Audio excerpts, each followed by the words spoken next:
Hoxe agárdanos unha xornada moi especial, chea de encontros, emocións e sorpresas que nos unirán unha vez máis no espírito de inclusión. Este ano emprendemos a ruta do camiño de inverno, desde o Concello de Vilamartín de Valdeorras ata o Concello de Rúa de Valdeorras. Queremos agradecer especialmente a colaboración dos concellos implicados, que fixeron posible esta xornada tan significativa. Cada paso que damos representa compromiso cunha sociedade máis xusta, plural e diversa. Ao longo destes 11 anos temos aprendido que caminar xuntos, respectando as nosas diferencias, é o mellor camiño para a convivencia.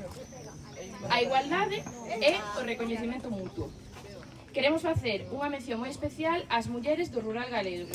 Mulleres valentes, traballadoras incansables, coidadoras da terra, da lingua e das tradicións.